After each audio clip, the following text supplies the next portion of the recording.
Entretien aujourd'hui donc avec Marc Ferzel. Marc, tout d'abord merci. Merci à toi. Et avant de revenir sur ton départ, oui, j'aimerais qu'on revienne sur l'année qui vient de s'écouler. Et tout d'abord donc, été 2018, qu'est-ce qui t'a poussé à rejoindre le FC7 et la réserve sétoise donc? Tout d'abord, ça a été je pense une saison très positive pour le club, pour moi-même aussi, parce que ce qui m'a fait revenir, c'était le projet club. Je venais de passer mes diplômes d'entraîneur. La direction a fait appel à moi dans un premier temps pour reprendre les 17 ans, que j'étais prêt à reprendre. Et finalement, il s'est avéré qu'ils m'ont demandé de reprendre la réserve suite à un changement. Et pour moi, c'était une évolution et je l'ai pris avec un grand plaisir.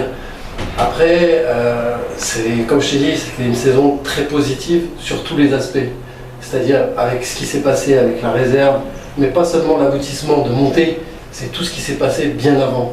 Parce qu'on a réussi, je pense, à créer quelque chose de spécial dans cette réserve. On a fédéré l'esprit de groupe. Non, on a fédéré parce que normalement, une réserve, c'est souvent que tu empiles les joueurs, tu en chopes un, puis l'autre, après tu as une retombée, et tu as ça. Alors que nous, on a quand même toujours réussi à garder cette espèce de noyau de joueurs, plus ceux qui venaient de se rajouter, plus ceux qu'on perdait suite aux blessures de l'équipe 1. Donc je pense qu'on a très bien joué notre rôle d'équipe réserve, en alimentant, comme je l'ai dit tout à l'heure, l'équipe première, en leur donnant nos meilleurs joueurs. Après, il y a eu cette histoire de refonte avec les 19 ans. Et dans cette refonte avec les 19 ans, on a aussi très bien joué le coup, même si ça nous a handicapé à nous, parce que du jour au lendemain, on avait intégré 8 ou 19 qui ont repris la saison avec nous. Et on s'est retrouvé à 12 voire 13 joueurs. Donc c'était assez compliqué, alors qu'en début de saison, on était 25. Donc notre rôle, je pense, au-delà de tout, était vraiment d'être une réserve qui était au service du club. Et je pense que ça, on l'a très bien fait. Alors Marc, cette saison elle a été, comme tu l'as dit, couronnée de succès sur le plan sportif. Toi, sur un plan personnel, dans ce nouveau costume d'entraîneur, comment tu t'es senti et est-ce que tu sens que vraiment c'est un nouveau rôle qui est taillé sur mesure pour toi? Alors je vais être honnête avec toi, j'avais passé mes diplômes d'entraîneur, pas à la base pour entraîner, d'accord? C'est parce que c'était quelque chose d'important d'avoir. Et par contre, je me suis rendu compte que, comme tu dis, c'est taillé sur mesure. C'est-à-dire que j'ai pris un plaisir fou.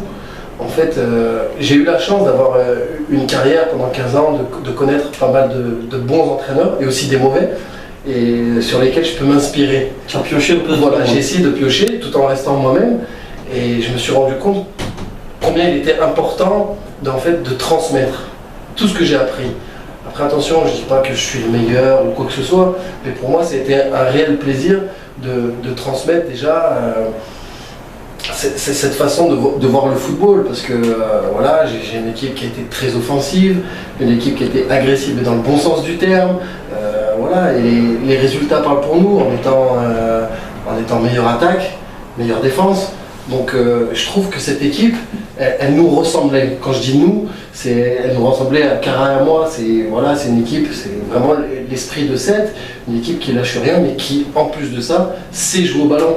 Et je pense qu'on a eu certaines phases de jeu, et même d'autres coachs, souvent les coachs, je me disais franchement, vous êtes la plus belle équipe à avoir joué. Et ça, c'est tout à leur honneur. Quand je dis leur honneur, c'est l'honneur des joueurs. Parce que nous, on est là que pour donner des billes, pour les orienter, qu'est-ce qu'on attend, qu'est-ce qu'on n'attend pas, et ils l'ont fait à merveille. Donc c'est à eux que je tiens aussi à remercier pour cette très belle saison qu'ils nous fait vivre. Donc Marc, la saison se termine avec, je crois, 10 points d'avance sur le second. Oui. Comme tu l'as dit, un festival offensif, la meilleure défense, premier partout. Donc si on se place d'un œil extérieur, on se dit, Marc avec Abdel Karazi, il va remplir l'année prochaine. Et on apprend que, assez étrangement, tu n'es pas conservé ou tu ne veux pas remplir. Est-ce que tu peux nous expliquer le pourquoi du comment de cette histoire? Alors je tiens à être très clair là-dessus aussi, c'est mon choix de partir par rapport à certaines choses, notamment le projet club avec lequel je n'étais plus en adéquation. Après, à savoir, c'est que j'ai été nommé directeur technique en novembre. c'est une prise de fonction assez importante au sein Alors, du club. ça consiste en quoi justement, directeur Justement, c'est tout ce qui était à la base de la commission des jeunes. Ça veut dire de s'occuper des U6, voire U5, jusqu'au U17.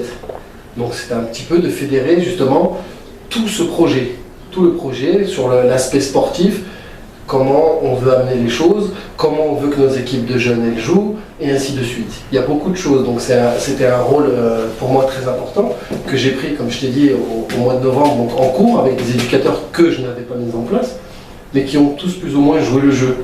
Donc voilà, après on a eu une réunion qui était très importante un peu plus tard dans l'année, où on s'était dit que les choses, elles étaient planifiées comme moi je le voulais, parce que c'était un projet. Je pense qu'il est très important qu'un projet, je peux avoir mon projet, tu peux avoir ton projet, mais en fait c'est le projet, un projet c'est quelque chose de commun. Et en fait si tu veux, dans le projet qui a été établi, ben moi je ne me reconnaissais plus dedans. Et du moment où je me reconnaissais plus dedans, j'ai dit stop, c'est tout simple.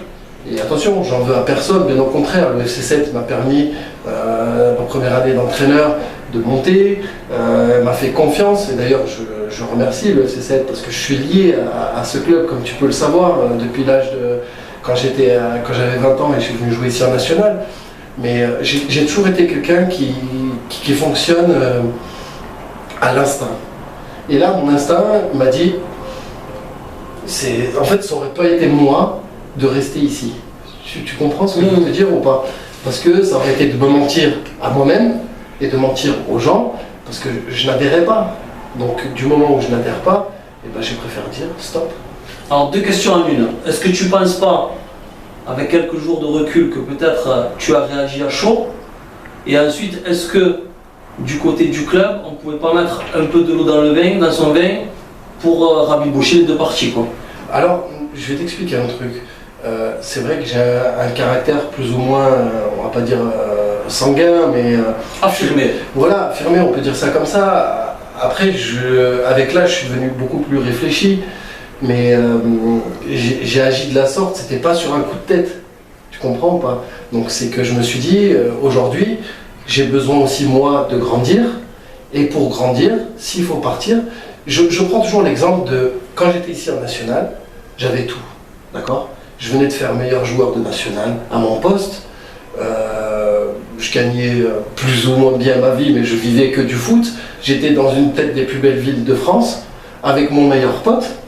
Mais je suis quand même parti en Italie, où pendant 3 ou 4 mois, je n'étais pas payé, j'avais pas de téléphone, je pleurais tous les jours. Mais j'étais obligé de le faire pour pouvoir grandir, d'accord? Et là, j'ai eu l'impression de me retrouver, on va dire 16 voire 17 ans en arrière, où je me dis, bon maintenant qu'est-ce que tu fais? T'es ambitieux? Oui, je suis ambitieux. Pas après, je ne veux pas faire non plus n'importe quoi, je suis ambitieux mais pas pressé. Mais par contre, j'avais l'impression peut-être d'être quelque part bridé. Donc quand je me suis senti bridé, j'ai dit, bah, voilà, la solution c'est de dire stop. Et je l'ai fait. Et j'en veux à absolument personne. Moi je veux qu'on garde l'image, aujourd'hui je suis heureux. La saison que les joueurs nous ont fait vivre, elle est magnifique. Moi, je veux regarder qu'un bon souvenir. Est-ce que tu as des réactions de tes désormais ex-joueurs? Oui, bien sûr. Bah, déjà, la première des choses, je leur ai dit, c'est bon, tu peux plus m'appeler coach, tu peux m'appeler Marco, c'est bon. Donc, non, après, ils étaient déçus, ils comprenaient pas pourquoi. J'ai pas besoin de rentrer dans les détails, donc même là je le fais, c'est par manière d'expliquer un petit peu mon choix, mais... C'est vrai que si je te coupe, c'est vrai que ça reste assez trouble quand même. Mais les réels motifs. Mais les réels motifs, c'est que je n'étais plus en adéquation avec le projet club. Attention, je ne dis pas que le projet club n'est pas bon, bien sûr, mais des fois il y a des gens qui ont une certaine façon de penser. Moi je n'ai pas la même, donc je ne me reconnais pas, donc je me retire. Je ne suis pas le président aujourd'hui du FC7 pour dire non, ça va être comme ça et pas autrement. Donc il y a une certaine hiérarchie, que je respecte, qui m'a fait confiance. Voilà, au bout d'un moment, stop. C'est pas comme un divorce, tu vois, c'est juste qu'on est arrivé à un moment sur un chemin de croisée, comme ça, qu'on appelle ça, et pour moi, c'était le moment d'arrêter. C'est tout simple. Un mot sur Abdel Karazi. On sait qu'il était ton adjoint, c'est ton ami. Qu'est-ce qui devient Abdel? Alors, je tiens à préciser parce que j'entends beaucoup de choses. Abdel, c'est mon meilleur pote, ça restera toujours mon meilleur pote pour toujours. Et quand on me dit que c'était mon adjoint, j'aime pas trop dire oui, c'était mon adjoint, parce qu'Abdel, c'est pas un adjoint. Abdel, c'est quelqu'un qui est ancré dans le club et qui fera toujours partie de ce club, parce que je pense qu'il est un exemple pour tous les jeunes, un exemple de réussite. Et il est investi à 3000% pour le club. Donc je pense que ça, c'est une richesse pour le club d'avoir des personnes comme ça, des anciens au sein de ton club, les anciens qui ont porté le maillot vert et blanc. C'est très important de les avoir parce que c'est un repère pour les jeunes, pour beaucoup de choses. Un mot sur le fait que peut-être 72 heures après ton départ, le nouveau coach Gilles Reboul était déjà officialisé. Est-ce que je sais pas, peut-être je vais un petit peu trop loin, mais est-ce que tu considères que tu avais déjà fait un bébé dans le dos et que le remplacement était prévu quoi qu'il arrive ou pas du tout? Non, je le prends pas comme ça. Moi, je fais cette sortie, on va dire plus ou moins tardive, parce que pour moi, il était important de bien finir la saison. D'accord? Je suis le coach encore jusqu'à la fin du mois de juin. Pour moi, il était important de finir le tournoi du club, d'aider comme un éducateur, il aide son club. Et pour moi, c'était important d'être là les 3 voire 4 jours. Et après, seulement communiquer. Après, le club a décidé de communiquer en amont le coach qui va venir me remplacer. Il n'a pas du tout communiqué sur le pourquoi de ton départ d'ailleurs. Après, ça m'a semblé un petit peu bizarre. Après, on m'avait demandé de communiquer avant. Sache une chose, je communique quand je veux communiquer. Personne ne me dira ce que j'ai à faire. Et tu m'as sollicité justement pour bien sûr, de cet entretien. Bien sûr, parce que voilà, je pensais que c'était le bon timing. Donc j'ai été très correct avec le club, parce que je leur ai annoncé depuis, je sais plus maintenant, ça doit faire 2 semaines à peu près, je sais plus. Mais c'était pas le bon moment, parce qu'il y avait le tournoi du club, il y avait encore du boulot à faire. Et moi, je voulais attendre tranquillement que le tournoi soit passé, parce que c'était une chose pour moi importante, ce tournoi. Et d'autant plus qu'il y avait mon gamin qui venait jouer, donc j'avais pas envie qu'on me pose 10 000 questions, et manani, manana. Donc voilà, après si eux ont jugé que c'était le moment opportun d'annoncer un coach, alors que je n'avais pas encore fait de déclaration, c'est leur problème, c'est pas le mien.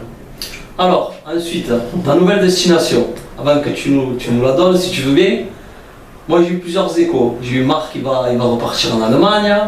Ouais. Marc il va entraîner Aigues-Mortes, ouais. Ou Marc il va aller à Narbonne. Donc est-ce que parmi ces 3 il y a la bonne? Et si oui, pourquoi ce choix? Alors je vais tout de suite t'arrêter, d'accord? Mais c'est très bien que tu m'en parles, parce que moi aussi j'entends beaucoup de choses. Soi-disant, ça fait 4 ou 5 mois j'attends que je prépare mon départ. Alors pour ceux qui me connaissent, 4 ou 5 mois, on jouait encore les matchs allés. D'accord? On n'avait pas encore joué Ballaruc ici. Moi, j'étais à 1000%, ça veut dire 1000% pour le club, c'est-à-dire que une R2, je l'ai entraînée comme si j'avais une Ligue 1. Tu as compris ou pas? Parce que c'est mon caractère, j'ai la détermination, et c'est comme ça que je suis. Et si je veux progresser, je suis obligé d'être comme ça, c'est-à-dire d'être perfectionniste et de vouloir toujours gagner. Après, je suis un mauvais perdant, c'est vrai, mais ça fait partie de mes traits de caractère. D'accord?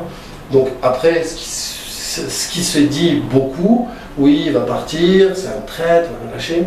Moi, jusqu'à il y a un mois, je ne savais pas que j'allais partir. Quant à ma nouvelle destination, c'est sûr qu'une fois que les gens ils étaient au courant que je n'allais pas rester, j'ai été sollicité. D'accord? J'ai rencontré certaines personnes, mais aujourd'hui, je peux te l'affirmer, je n'ai encore signé nulle part. Par contre, j'ai rencontré des clubs, il y en a 2, d'accord? Il y a 2 clubs que j'ai rencontrés qui ont un projet très intéressant, justement pour mon développement, parce que j'ai encore beaucoup de choses à apprendre. J'ai énormément de choses à apprendre, à perfectionner, et j'ai aussi envie d'apprendre. Donc au bout d'un moment, si je me sens ici, je ne vais pas dire coincé, mais je suis toujours dans l'apprentissage. Donc comme je te l'ai dit tout à l'heure, c'est une phase importante dans ma vie. Donc je ne sais pas si j'aurai la même carrière que j'ai eue en tant que joueur, mais j'aspire à faire mieux, tout le temps mieux. J'aimerais m'inscrire au diplôme encore supérieur. J'ai galéré l'année dernière, j'ai fait 1 an parce que maintenant c'est devenu des diplômes très compliqués. Et il se trouve que voilà, j'ai faim, j'ai faim. Et pour te donner la destination encore, aujourd'hui je n'ai signé encore nulle part. Alors quels sont les clubs avec qui tu es en contact? Tu peux le dire ou pas? Non, parce que ça va servir à rien, parce que surtout que cette interview aujourd'hui elle est faite et elle est dédiée pour le FC7. Mais je te promets que quand ce sera fait complètement, je viendrai et je te dirai Fabio, c'est fait, j'ai pris mes nouvelles fonctions et tout ça. Mais aujourd'hui, ce n'est pas le cas. Et est-il possible qu'à l'heure actuelle, tu prennes une année sabbatique ou c'est sûr et certain que tu coacheras une équipe la saison prochaine? Pour être honnête avec toi, le jour où j'ai annoncé au club que j'arrêtais, j'avais rien encore. Aujourd'hui, j'ai des propositions. Je ne sais pas si elles vont me convenir, si elles ne vont pas me convenir, parce qu'il y a des projets ambitieux. Mais même si j'avais même si je devais faire une année sabbatique, oui, je l'aurais fait. Très bien. Et Marc, pour terminer, 2 questions en une. Oui. Quel est ton meilleur souvenir de cette dernière saison 2018-2019, si tu devais en citer qu'un? Et ensuite, la caméra est à toi pour le mot de la fin. Alors, souvenir, il y en a beaucoup.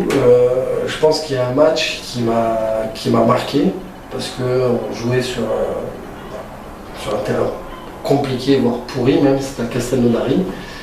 Et si on gagnait ce match, on basculait vraiment je ne vais pas dire que la saison était finie, elle était presque finie parce qu'on jouait en concurrent direct. Il restait 2-3 minutes de jeu, et là on a marqué le penalty, tu vois. Et là j'ai eu comme une libération, et même les joueurs m'ont dit « Mais coach, t'as les larmes aux yeux ?» Je dis « Oui, parce que là aujourd'hui on a fait un très grand pas. » Et si je devais penser, ça serait ce match-là. Ouais. Le match à Ballaruc à domicile aussi a été pas mal. Alors le match à Ballaruc avait été très bon, mais c'était très tôt encore dans la saison pour pouvoir se projeter. Alors que là, c'était vraiment un match à 6 points contre, comme je te l'ai dit, un concurrent direct qui était Castelnaudary et qui est une très belle équipe. Et non, je pense que c'est celui-là qui m'a le plus marqué. Oui.